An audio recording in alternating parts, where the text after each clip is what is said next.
Students, स्वागत है आपका अपने चैनल ज्ञान गंगा पर। तो आपको पता है कि इस वीडियो में हम पढ़ रहे हैं क्लास 9 की science, chapter number 2 is matter around us pure. ये एनसीईआरटी बुक से पढ़ा रहा हूँ मैं पूरा सब कुछ, ठीक है। तो ये एनसीईआरटी वाले बच्चों को हेल्प करेगा जहाँ भी एनसीईआरटी की बुक्स चलती हैं। तो हमने पहले डिस्कस कर लिया था कुछ टॉपिक्स, जैसे कि हमने लास्ट टॉपिक जो डिस्कस किया था वो किया था कंसंट्रेशन ऑफ ए सॉल्यूशन। तो थोड़ा सा वहीं से कंटिन्यू करेंगे। हम जान रहे थे कि भाई कंसंट्रेशन हम कैसे रिप्रेजेंट करते हैं। तो कंसंट्रेशन ऑफ सॉल्यूशन कैसे रिप्रेजेंट करते हैं हम, amount of solute upon amount of solution, ठीक है। तो आपको पता है कंसंट्रेशन कैसे रिप्रेजेंट करते हैं हम।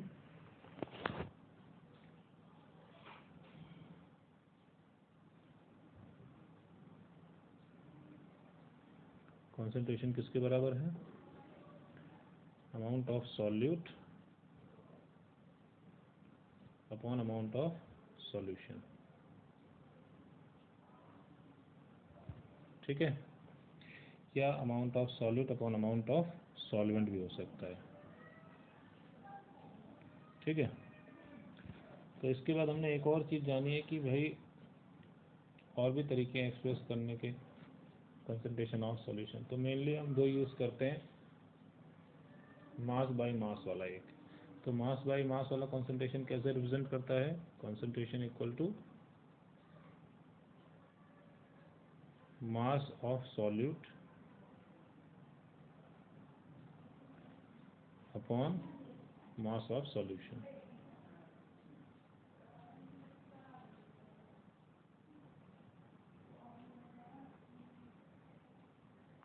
ठीक है। तो mass of solute upon mass of solution into 100, ये याद रखना है आपको, ठीक है।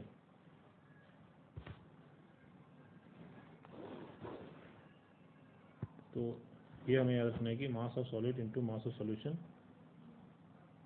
इनटू 100, ठीक। ये इनटू 100 हो गया यहाँ साइड में, ठीक है। तो mass of solute upon mass of solution multiply by 100, यहाँ बगल में 100 रहेगा। एक ये तरीका हो गया। और एक और तरीका हो सकता है क्या, concentration equal to mass of solute upon volume of solution,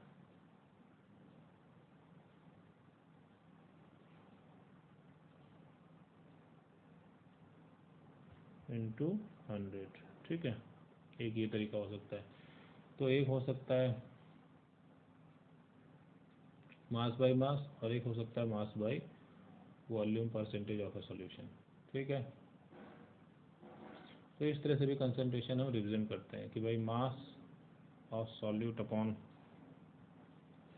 mass of solution into 100, इस तरह से परसेंटेज है ना, mass by mass percentage of solution हो गया ये, और ये mass by volume percentage of A solution हो गया। तो इस तरह से कंसंट्रेशन को हम रिप्रेजेंट कर सकते हैं। तो आपको ये फार्मूला पता ही है क्या होता है। इसके बेस पर अगर कोई क्वेश्चन आ जाए, जैसे कि यहाँ पे दिया एग्जाम्पल 2.1, मास ऑफ सॉल्यूट दिया है, मास ऑफ सॉल्वेंट दिया है, तो भाई ये दोनों चीज़ आपको पता है तो आप कंसंट्रेशन तो निकाल ही सकते हैं ना। भाई वॉल्यूम ऑफ सॉल्यूशन जो निकलेगा वो क्या हो जाएगा, मास of solute plus mass of solvent दोनों हो जाएगा। जैसे यहाँ पे दिया है, देखिए मास ऑफ सॉल्यूट कितना दिया है, मास ऑफ सॉल्यूट दिया 40 ग्राम, ठीक है, ये हो गया 40 ग्राम। और मास ऑफ सॉल्वेंट दिया है 320 ग्राम, ठीक। तो हमें मास ऑफ सॉल्यूट तो 40 ग्राम ही पता है, लेकिन मास ऑफ जो सॉल्यूशन होगा वो दोनों को जोड़ना पड़ेगा, ठीक है। तो 320 प्लस 40 करना पड़ेगा, तो आ जाएगा ये 360 क्या आ जाएगा, ये मास ऑफ सॉल्यूशन। तो मास परसेंटेज ऑफ सॉल्यूशन से अगर करेंगे तो mass of solute upon mass of solution,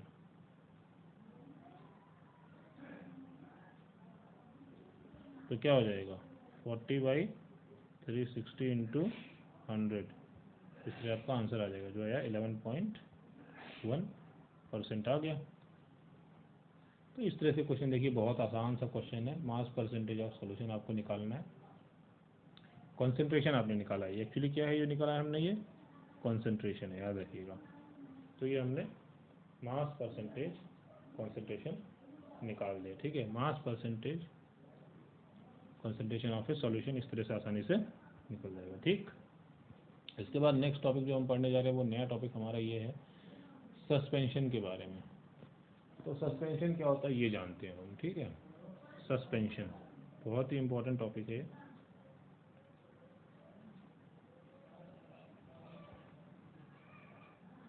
तो सस्पेंशन में क्या होता है आपको पता है, बहुत ही सिंपल सी चीज़ है। क्या है कि भाई सस्पेंशन पहले बात आपको जानना होता क्या है। ये एक हेट्रोजीनियस मिक्सचर है। क्या होता है सस्पेंशन? हेट्रोजीनियस, ठीक है। ये हेट्रोजीनियस मिक्सचर है, ठीक, जिसमें सॉलिड पार्टिकल अच्छे से डिसॉल्व नहीं होता है और सस्पेंडेड रहता है। सॉलिड पार्टिकल कैसा होता है? सस्पेंडेड, ठीक है। सॉलिड पार्टिकल कैसा रहता है इसमें? सस्पेंडेड रहता है। तो सस्पेंशन एक ऐसा मतलब सिस्टम है या ऐसा एक सॉल्यूशन है जिसमें क्या होता है कि ये हेट्रोजेनियस मिक्सचर है। सस्पेंशन एक ऐसा मिक्सचर है जो कि एक हेट्रोजेनियस मिक्सचर है, जिसमें जो सॉलिड होता है वो सस्पेंडेड होता है, वो पूरी तरह से इसके अंदर डिसॉल्व नहीं होता है इस मीडियम में, और जिसके पार्टिकल्स होते हैं वो आसानी से नेकेड आई से देखे जा सकते हैं। इसके पार्टिकल्स कैसे देख सकते हैं हम? नेकेड आई से, नेकेड आई से इसके पार्टिकल्स दिख जाते हैं, ठीक है। सस्पेंशन क्या है? हेट्रोजीनियस मिक्सचर है, याद रखिएगा। एचएम बताया था ना। सस्पेंशन क्या है? एक हेट्रोजीनियस मिक्सचर है, याद रखिएगा। तो आपको याद रखना है कि सस्पेंशन एक हेट्रोजीनियस मिक्सचर है जिसके पार्टिकल्स को हम नेकेड आई से देख सकते हैं। इसके पार्टिकल्स इसमें सस्पेंडेड रहते हैं, उसमें अच्छे से डिसॉल्व नहीं होते हैं इसके पार्टिकल्स। ये सब कुछ देखिए किताब में लिखा हुआ है, बस किताब से इसको रीड कर लीजिए। आप जो मैं यहाँ समझा रहा हूँ उसको समझ लीजिए और किताब से इन चीज़ों को रीड कर लीजिए। तो आपको करना क्या है, ये वीडियो सुनना है और फिर किताब को रीड करना है, या आप किताब पहले से रीड करके आइए, फिर देखिए इस वीडियो को सुनिए, सब कुछ आपको तुरंत समझ में आ जाएगा, ठीक है। एक क्वालिटी आपने देख ली कि सस्पेंशन क्या है? हेट्रोजीनियस मिक्सचर है। दूसरी आपने देख ली कि जो पार्टिकल्स होते हैं सस्पेंशन के उनको हम नेकेड आई से देख सकते हैं, और जो इसके पार्टिकल्स होते हैं वो लाइट को स्कैटर करते हैं, और उससे क्या होता है जो लाइट होती है जब उससे पास होती है उसका हमें पाथ दिखाई देता है, ठीक है। तो आपको याद रखना है कि लाइट का पाथ हमें दिखाई देता है। ये जो सस्पेंशन होते हैं ये लोग क्या करते हैं? इसके पार्टिकल्स क्या कहते हैं? स्कैटर बीम ऑफ लाइट,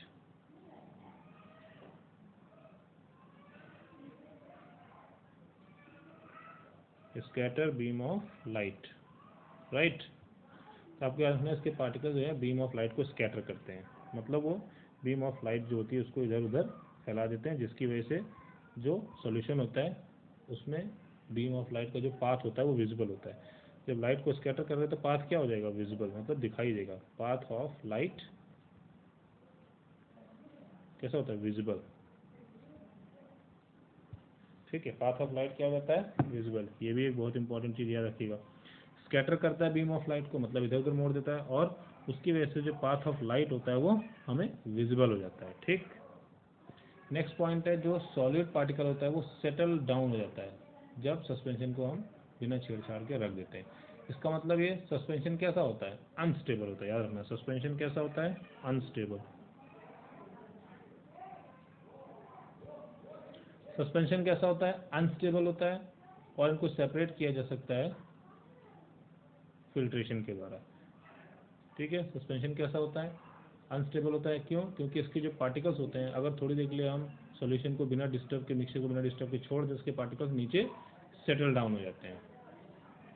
इसका मतलब ये सस्पेंशन कैसा होता है? अनस्टेबल होता है, और इसको हम फिल्ट्रेशन के द्वारा सेपरेट कर सकते हैं, ठीक है।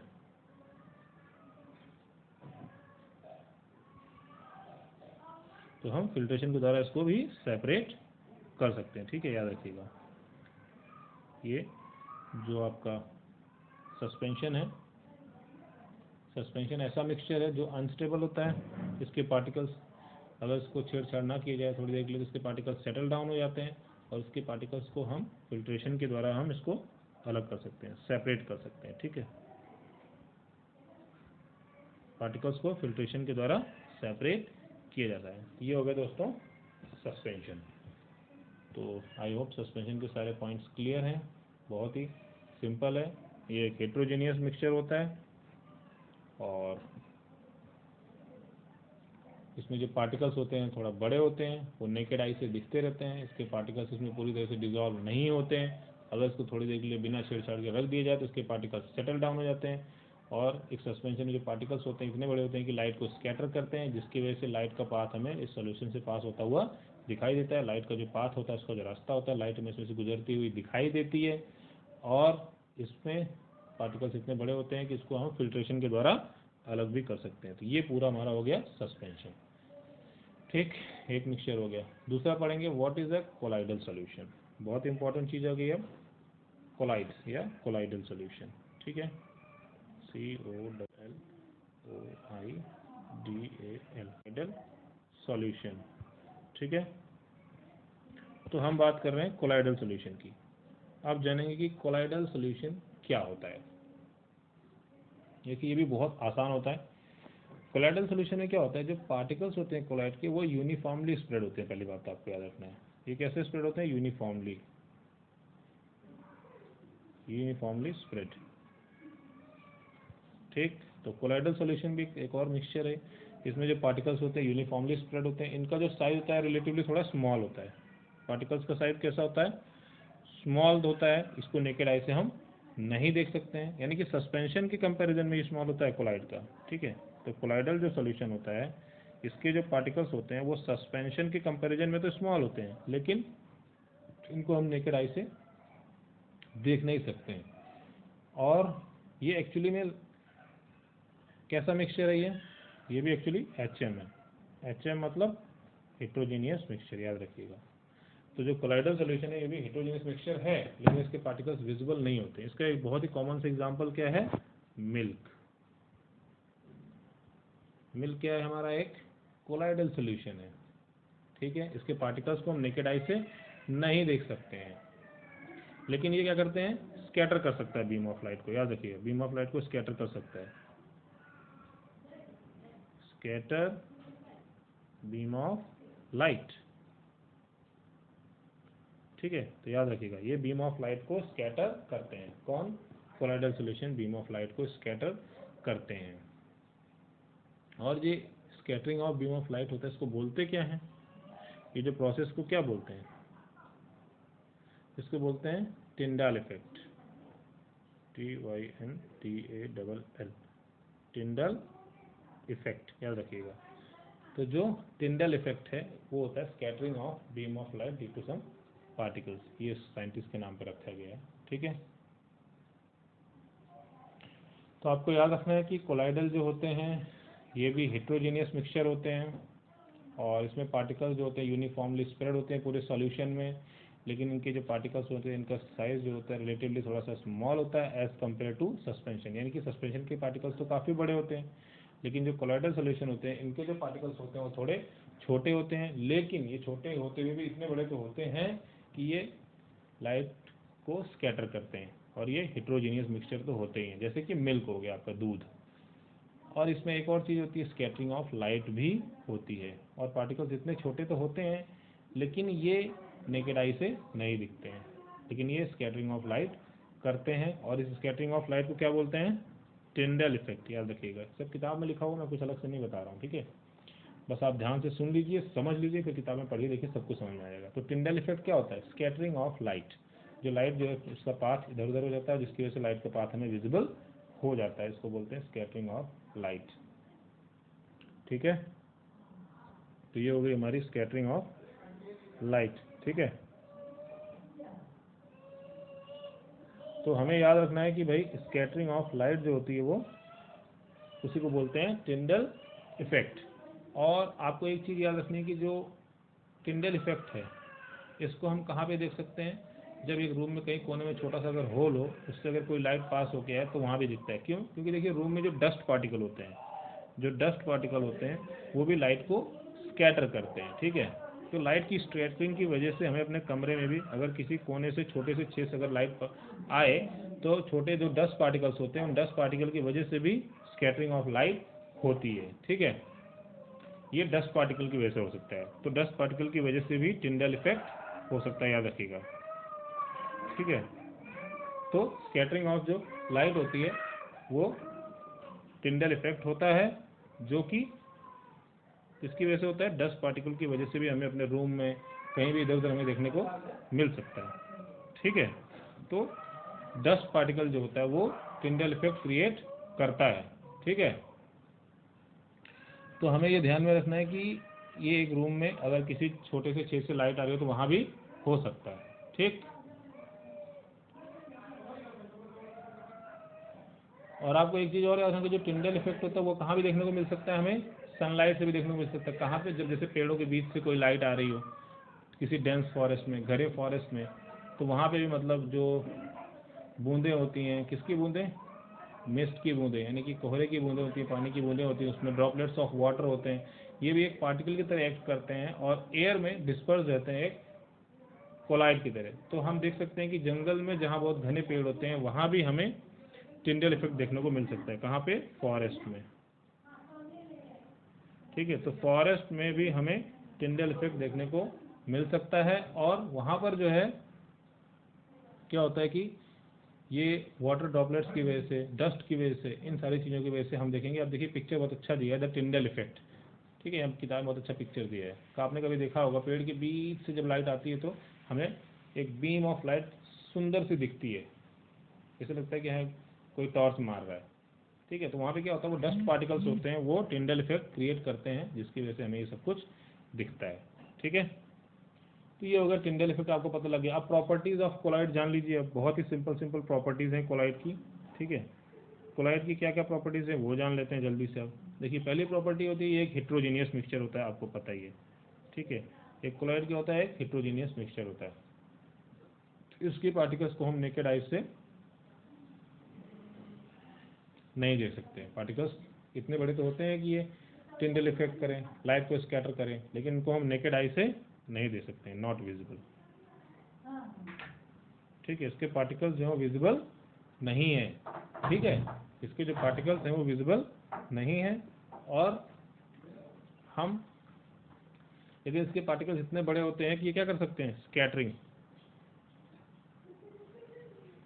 स्कैटरिंग ऑफ लाइट कर सकते हैं। और एक चीज़ और, ये सेटल डाउन नहीं होते अगर इनको अनडिस्टर्ब छोड़ दिया जाए। तो आपको याद रखना है कि जो कोलाइड्स होते हैं इनके पार्टिकल्स सेटल डाउन नहीं होते। इसका मतलब कोलाइड्स क्या होते हैं, स्टेबल होते हैं। जिसके पार्टिकल्स भाई सेटल डाउन हो जाए वो क्या होता है, अनस्टेबल होता है। लेकिन यहाँ पे कोलाइड के केस में क्या है कि ये काफ़ी स्टेबल होते हैं और ये सेटल डाउन नहीं होते इसके पार्टिकल्स नीचे। हमें याद रखना है कि जो कोलाइड होता है इसके पार्टिकल्स नीचे सेटल डाउन नहीं होते हैं, ठीक है। तो ये हमें याद रखना है इसमें। और इसमें जो है मतलब आपको ये दिमाग में रखना है कि भाई टिंडल इफेक्ट क्या होता है, ये आपसे पूछा जा सकता है, what is Tyndall effect.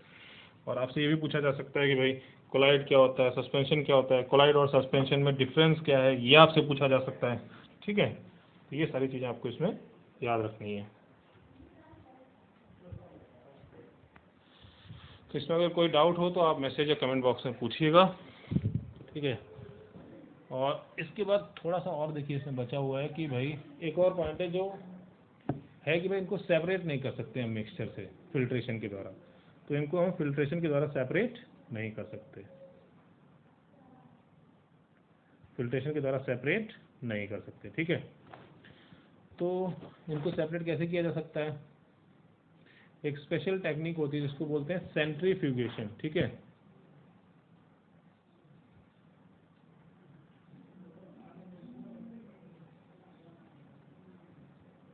Centrifugation एक टेक्निक होती है, इसके द्वारा हम कोलाइड्स को पार्टिकल से सेपरेट कर सकते हैं। तो कोलाइडल पार्टिकल को सेपरेट कर सकते हैं सेंट्रीफ्यूगेशन के द्वारा। सेंट्रीफ्यूगेशन में क्या होता है कि बहुत तेज़ी से ज़ोर से चीज़ों को घुमाया जाता है गोल गोल, जिससे क्या होता है कि पार्टिकल्स ऊपर नीचे अलग अलग सेपरेट हो जाते हैं, ठीक है। तो ये आपको याद रखना है कि जो कोलाइडल्स होते हैं, कोलाइड्स होते हैं, उनको सेपरेट करना है अगर हमें, तो सेंट्रीफ्यूगेशन की टेक्निक को यूज़ करना है। मतलब कि जैसे मान लीजिए इतना बड़ा एक टेस्ट ट्यूब है, ठीक है।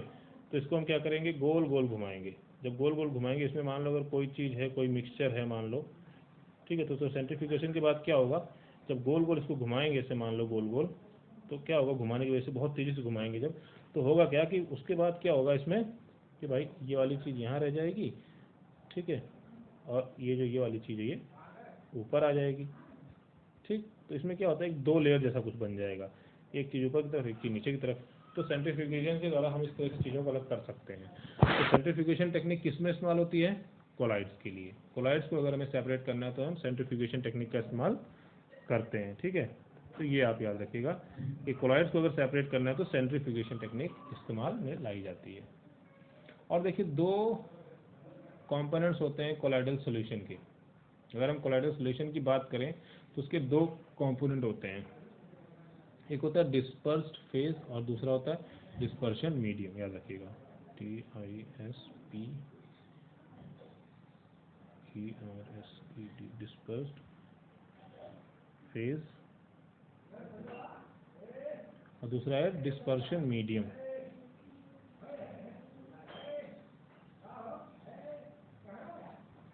ठीक है, डिस्पर्शन मीडियम।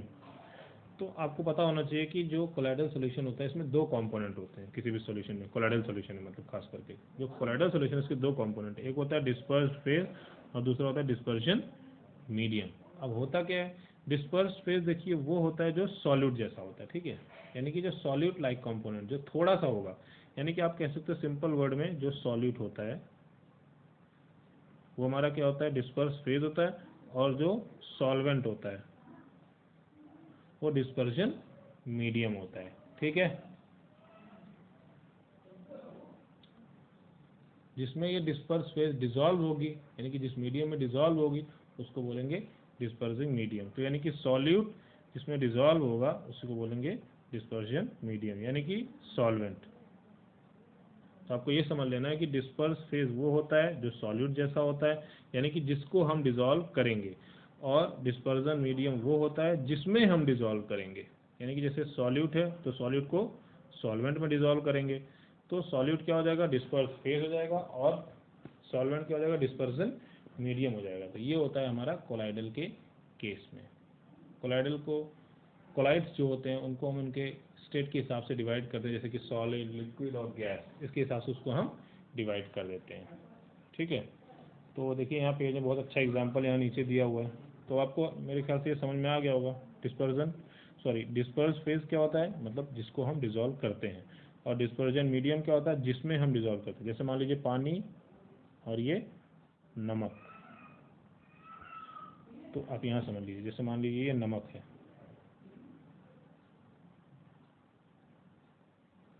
ये नमक है और ये पानी है। तो नमक क्या है, डिस्पर्स फेज, और पानी क्या है, डिस्पर्जन मीडियम। तो याद रखिएगा आप इस तरह से, डिस्पर्स फेज वो होता है जिसको हम डिसॉल्व करते हैं, यानी कि जैसे ये हमारे पास नमक है, ठीक, और डिस्पर्जन मीडियम होता है जिसमें हम डिसॉल्व करते हैं, जैसे कि हमारे पास ये पानी है, यानी कि सॉल्यूट और सॉल्वेंट वाला कॉन्सेप्ट यही है।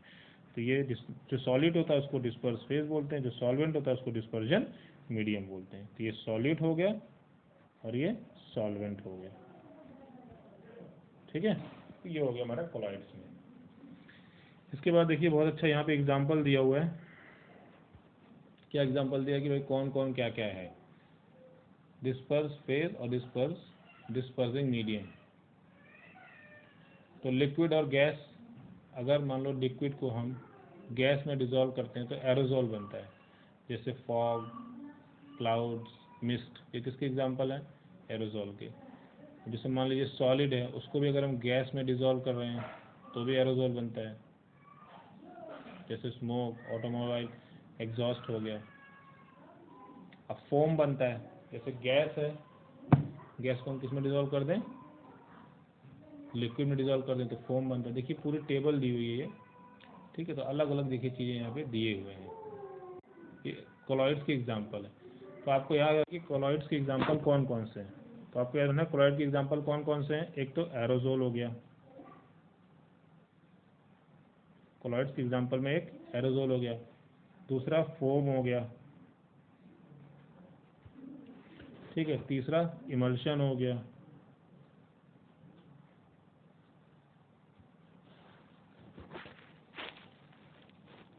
चौथा सॉल्यूशन हो गया, पांचवा जेल हो गया और छठा सॉलिड सॉल्यूशन।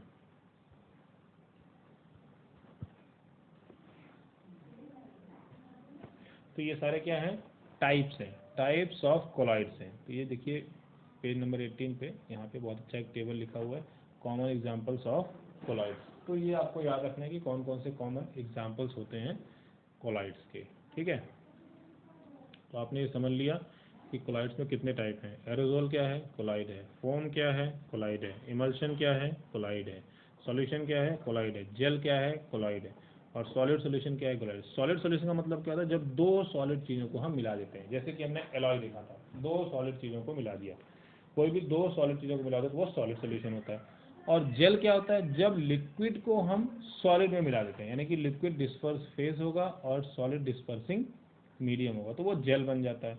और फोम कैसे बनता है, जब हम गैस को सॉलिड में मिला देते हैं। इमल्शन कैसे बनता है, लिक्विड को लिक्विड में, ठीक है। ये सब देखिए यहाँ पे किताब में दिया हुआ है, तो वैसे आप दिमाग में उठा लीजिए कि एरोजोल क्या होता है, जब लिक्विड को गैस में या सॉलिड को गैस में मिला दें तो एरोजोल बन जाता है, ठीक है। या तो हम अगर गैस को लिक्विड में मिला दें तो फोम बन जाता है। तो फोम कैसे बनता है, गैस को जब लिक्विड में मिला देते हैं। इमल्शन कैसे बनता है, इमल्शन बनता है जब लिक्विड को लिक्विड में मिला दें, जैसे कि मिल्क, फेस क्रीम। मिल्क क्या है, एक इमल्शन है, ठीक है। सॉल्यूशन कैसे बनता है, जब हम सॉलिड को लिक्विड में मिला दें, सबसे आसान है ये। फोम कैसे बनता है, जब हम फोम कैसे बनता है पहले आपको बताया था, जब हम गैस को लिक्विड में मिला दें या गैस को सॉलिड में मिला दें, ठीक। जेल कैसे बनता है, जब हम लिक्विड को सॉलिड में मिला दें। जेल कैसे बनता है, जब हम लिक्विड को सॉलिड में मिला दें। और सॉलिड सॉल्यूशन क्या होता है, जब हम सॉलिड में सॉलिड को मिला दें। तो ये दोस्तों डिफरेंट टाइप्स ऑफ कोलॉइड्स के एग्जांपल है। तो हमारा टॉपिक ये यहीं खत्म होता है। कल नेक्स्ट लेसन में हम पढ़ेंगे separating the components of a mixture. इसमें हम सेपरेशन टेक्निक के बारे में पढ़ेंगे आगे। तो धीरे धीरे हमारा एक चैप्टर ऐसे खत्म हो रहा है। तो आपको करना क्या, देखिए इसके बाद क्वेश्चन आंसर दिए हुए हैं यहाँ पर, ठीक है। अब ये क्वेश्चन आंसर दिए हुए हैं, तो सारे क्वेश्चन आंसर आपको खुद से करना है। अगर आपको कोई नहीं मिलता है तो आप गूगल से, यूट्यूब से, कहीं से भी सर्च करके क्वेश्चन आंसर लिखिए, ठीक है। नहीं समझ में आता है तो आप मुझसे पूछिए, मैं आपको पूरा इसको समझाने की कोशिश करूँगा, ठीक है। कोई डाउट हो तो मुझे कमेंट करके आप पूछ सकते हैं। और इस तरह से हम देखिए लेक्चर डालते रहेंगे। और मेरे ढेर सारे कोर्सेज अगर आपको चाहिए तो आप मुझे अनअकैडमी लर्निंग ऐप पर फॉलो कर सकते हैं। संदीप कुमार से मेरी प्रोफाइल है, संदीप कुमार नाम से, वहाँ पे आप मुझे ढेर सारे कोर्सेज के लिए फॉलो कर सकते हैं। वो मैंने बहुत कुछ पढ़ा के डाला हुआ है, डिफरेंट एग्जाम के लिए मैं पढ़ा रहा हूँ, ठीक है। तो हमारा ये चैनल ज्ञान गंगा आप सब्सक्राइब कर लीजिए और हमें हमारे प्रोफाइल पर, यानी कि संदीप कुमार नाम की प्रोफाइल पर अनअकैडमी लर्निंग ऐप पर भी आप फॉलो कर सकते हैं। तो दोस्तों ये टॉपिक हमारा यहीं ख़त्म होता है। मिलेंगे नेक्स्ट टॉपिक में, नेक्स्ट प्रेजेंटेशन में। धन्यवाद।